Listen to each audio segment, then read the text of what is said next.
Bom dia a todos.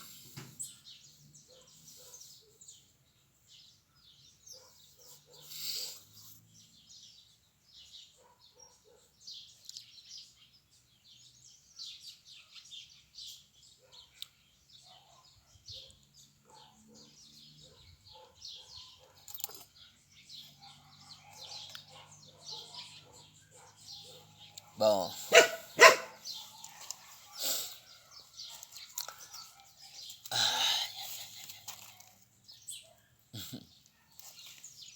hoje eu tenho um assunto bacana pra gente conversar.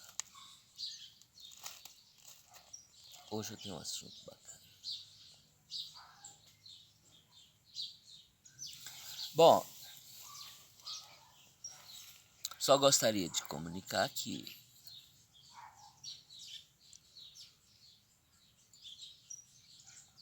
eu fui abordado por membros da maçonaria e também estão entrando em contato comigo membros da Ordem Rosa Cruz, como também pessoas da Umbanda, pessoas do Centro Espírita, do Centro Espírita.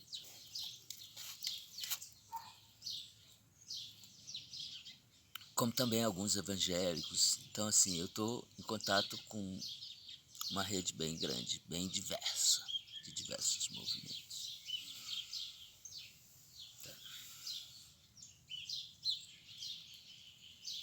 Bom, vamos lá. Hoje eu tenho um tema. Bom, isso aqui são minhas narrativas autobiográficas. Como eu sou da literatura e não escrevo livro, eu optei pela narrativa oral.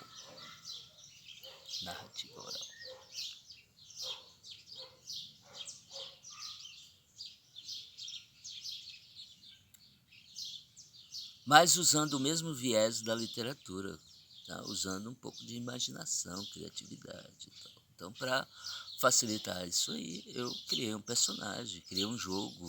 Dentro desse jogo eu assumo um personagem. Então, o que eu trago tem mais uma ênfase quando eu digo que é do personagem, não é meu. Então, e eu sou um autista que tem um amigo imaginário, que é o Khalifa Al-Hassan, que é o meu personagem. Então, eu estudo etnograficamente esse personagem. Então, assim, então eu sou um ator. Eu vou atuar aqui, tá?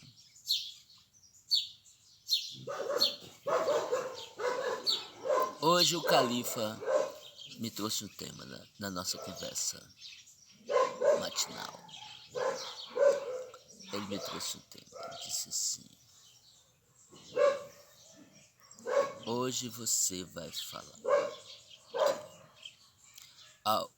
O tema: a universidade é uma imitação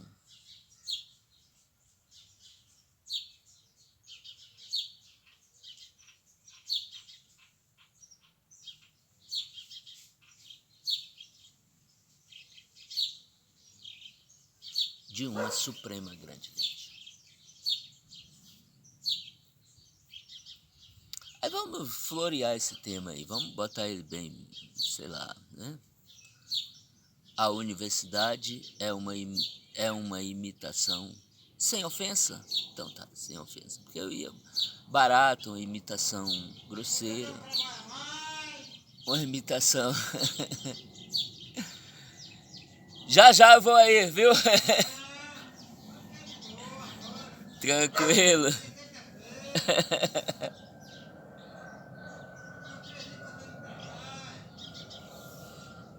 É uma imitação. Tá. Aí na minha conversa eu falei, pô, Khalifa, como que eu vou sustentar? Tá? Porque eu sou euclidiano, tá? Eu sou euclidiano.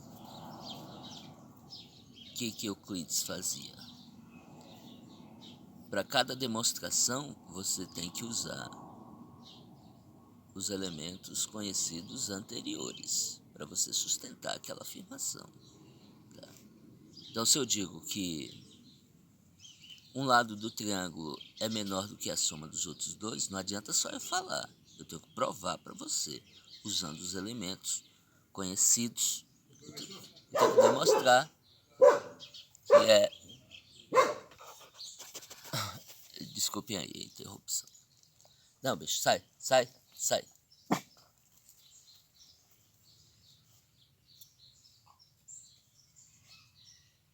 Como que eu vou sustentar essa afirmação que é muito sério isso aí? Então, a universidade é uma imitação ou uma cópia de uma suprema grande loja. Porra, isso é muito sério. Mas vamos lá, como que eu provaria isso aí? Essa hipótese, né? Vamos colocar em termos de hipótese, né? Ah, tá. Euclides sempre parte de proposições axiomáticas. Axiomáticas porque as proposições axiomáticas, elas não precisam de demonstrações, porque elas a observação já se comprova. Se comprova simples, tá? Então, a simples observação comprova, não precisa de demonstração. Então, vamos lá.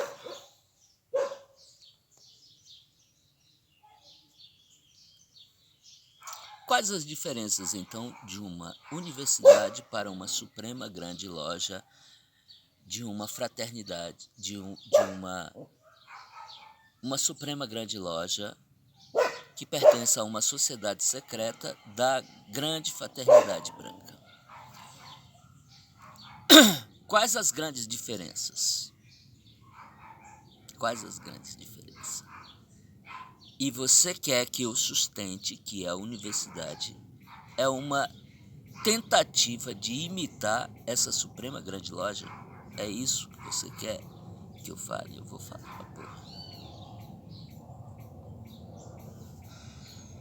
Eu fiz uma promessa aqui de revelar todos os segredos que tem dentro das sociedades secretas.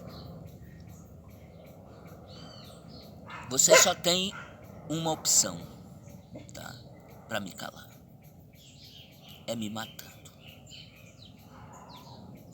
A única opção que vocês têm para me calar é me matando. Fora disso, eu vou falar o que eu sei. E o que eu não sei, eu estou pesquisando. E estou formando uma rede de busca de informações. E vou revelar tudo que a humanidade já precisava saber há milênios para sair desse sofrimento que se encontra. Nesse estágio evolutivo atrasado, primitivo, tá? Para dar o salto quântico.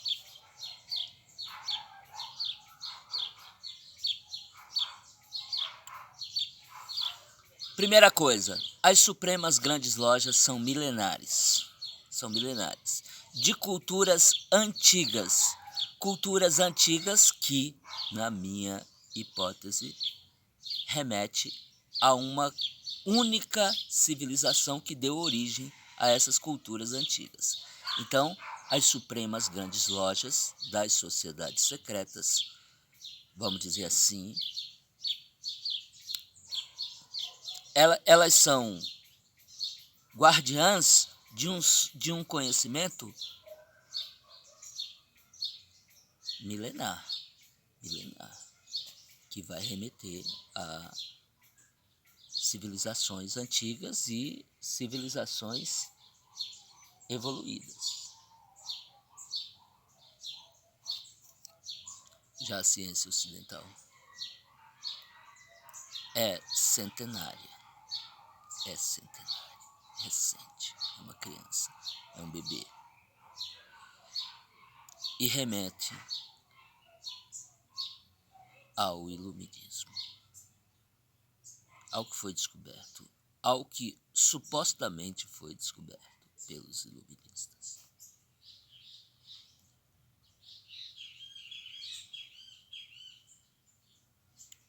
Então, Califa, axiomaticamente, a gente olhando para uma e olhando para outra, tá? É factível, é possível que a universidade foi numa sociedade secreta, bebeu e trouxe e fez uma adaptação. É possível, tá? Porque na linha do tempo, a Suprema Grande Loja é mais antiga do que a universidade, então é possível, dá para sustentar esse argumento, dá para sustentar. E dá para sustentar esse argumento também usando a biologia. Tá? Veja, eu sou jardineiro. Tá? Eu sei que as plantas se reproduzem através das sementes e através da clonagem, da germinação de suas sementes, dos seus frutos, tá? E também através da clonagem. E eu sei que uma planta, ela é um mecanismo que reage a estímulo. Então, se eu pegar um galho de hibisco colibri, que é um hibisco raro, ele é menorzinho e a folha dele não abre totalmente, ele fica tipo um canudinho, que é perfeito para o colibri, porque só cabe o bicão dele lá dentro da flor. Só ele suga o néctar do hibisco colibri. Ele é vermelho. Se eu pegar um galho desse hibisco, eu faço um clone da árvore original. Fica exatamente igual. Isso se eu plantar no mesmo habitat. Porque se eu levar para a Austrália, para o Japão, para a China, para a Arábia, ela vai reagir, ela vai, se for bem cultivada, e der as condições necessárias, ela vai crescer uma planta. Uma planta que inicialmente é igual a que deu origem. É igual a matriz que ficou aqui no Brasil, mas no decorrer de milênios nós podemos ter semelhanças e diferenças, porque elas ficaram afastadas geograficamente. Então, usando essa analogia, nós podemos dizer que os europeus foram no Oriente, se matricularam como alunos, porque no Oriente já havia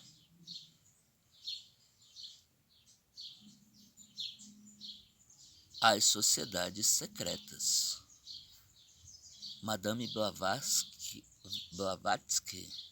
vai me fundamentar nessa fala, porque ela foi a maior pesquisadora das sociedades secretas do Oriente.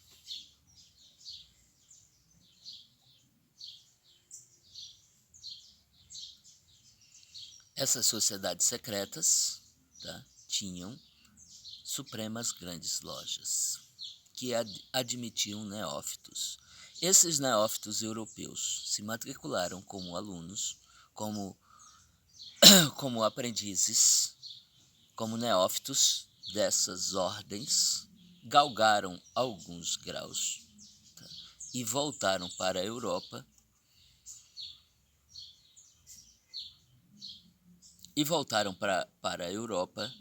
e lá na Europa fizeram ressurgir a sua maneira. Com o decorrer dos séculos, nem milênios foi, só séculos. Né? 500, 600 anos depois, a gente olha para um e olha para outro, vê grande semelhança. Porra, eu posso te apontar um monte de semelhança, porra. Um monte de semelhança entre uma Suprema Grande Loja e uma universidade. Tem grandes semelhanças. Mas tem grandes diferenças. Por quê? Porque a universidade é uma clonagem, tá, de uma Suprema Grande Loja que se diferenciou pelo afastamento geográfico e pelo o afastamento dos princípios que regem as Supremas Grandes Lojas.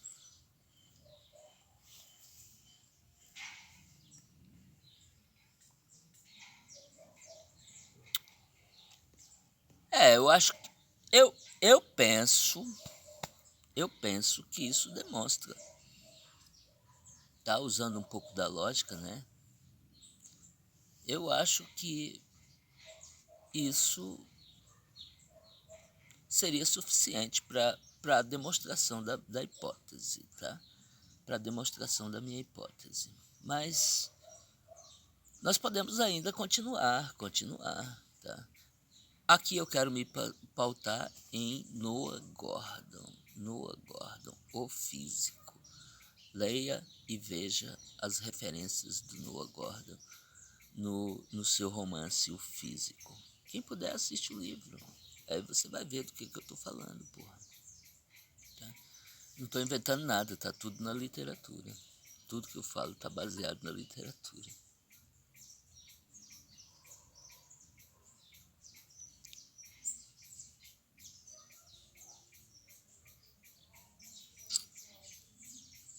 E agora, diante dessa descoberta, o que fazer? Temos que tomar alguma providência. Eu já tomei. Se a universidade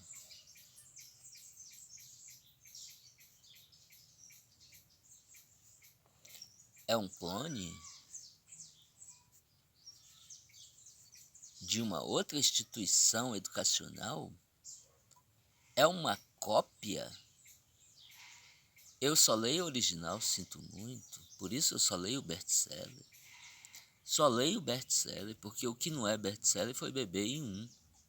E aí, por que eu quero esse intermediário? Tá, então, eu já conclamo todo mundo. Vamos devolver nossos títulos. Vamos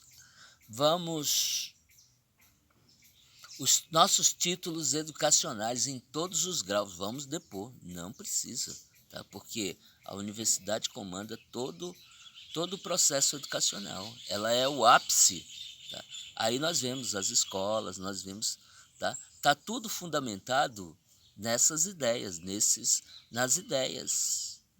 Tá tudo conectado, as formações que é dado nas empresas, nos nos setores do governo público, os funcionários públicos, formação de funcionário público, está tudo chancelado pela universidade. E eu estou dizendo que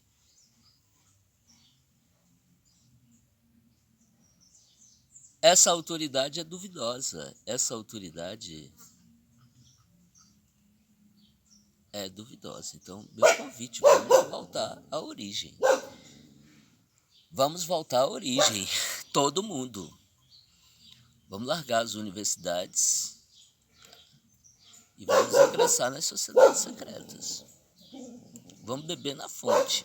E aí a gente tem como comparar, temos como fazer essa comparação.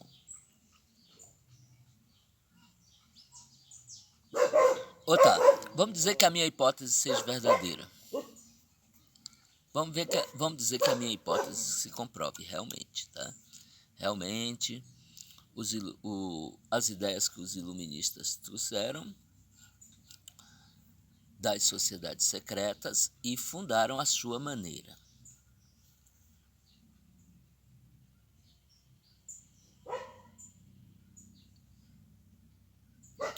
Então, eu digo, homens importantes e influentes cometeram um equívoco que comprometeu todo um lado do mundo. Veja a confusão que é o Ocidente. Ah, o Oriente então é bom? Cara, o Oriente já se perdeu também.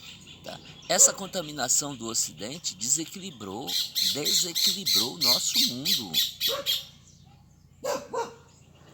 Desequilibrou o nosso mundo, porque nós estamos falando aqui, cara,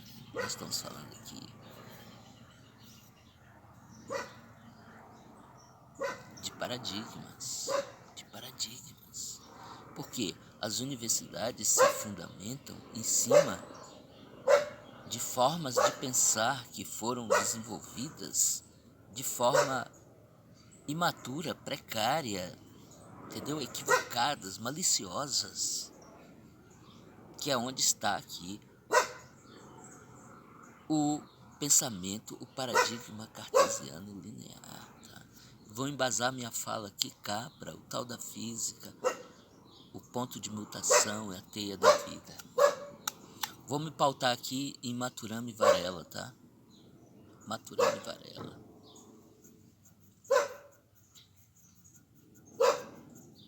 Vou me pautar em Maturana e Varela. Não tem jeito. A coisa para ser certa tem que ser certa do começo. Nós temos que voltar lá na origem, nos matricular nas escolas que os europeus se matricularam, tá? Que os iluministas se matricularam, tá?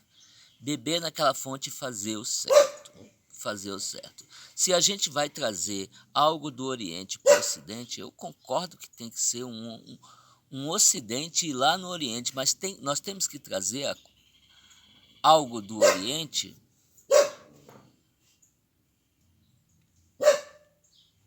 fazendo adaptações que não comprometam a essência, porque o iluminismo comprometeu a essência da ciência genuína, comprometeu, tá? Tanto é que eu faço uma separação. Eu faço uma separação entre a ciência genuína, tá, que foi estabelecida pelo califa Al-Hassen, pai do método científico moderno, e eu chamo a ciência ocidental de pseudociência. Por quê? Porque foi lá, bebeu e modificou, transformou esse pensamento, transformou essas ideias.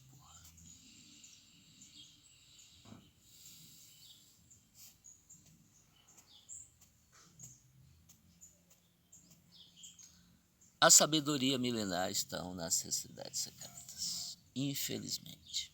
Infelizmente. Se você colocar do lado um grão-mestre e um grande cientista, não há como comparar. A percepção do mundo, a forma de pensar, a forma de raciocinar, a forma de... Ele está na frente de tudo. Por isso que eles são os donos do poder. Enquanto a grande massa, como é chamado, fica nessa ignorância eterna. Uma grande massa de ignorantes.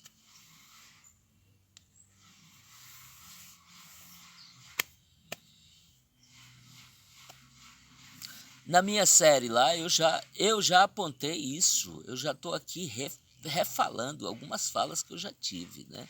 O que eu proponho para a sociedade secreta? Primeiro, domínio público do seu material. Domínio público, tá? Domínio público dos seus materiais de estudo, tá? Tanto dos seus materiais de estudo, tanto livros, como áudios, como vídeos, como rituais, como cerimônias, como iniciações, tudo precisa ser revelado. Tudo precisa ser revelado. Porque aí a pessoa vai ver, tá? Vai ver. Porque é o mito da caverna, cara. É o mito da caverna, tá? Tá? Quem sai da caverna para tentar explicar o mundo colorido para quem vive na caverna não é fácil, cara. Não é fácil. E não tem jeito. Não tem jeito. Porque se eu ficar traduzindo o que tem fora da caverna, eu vou virar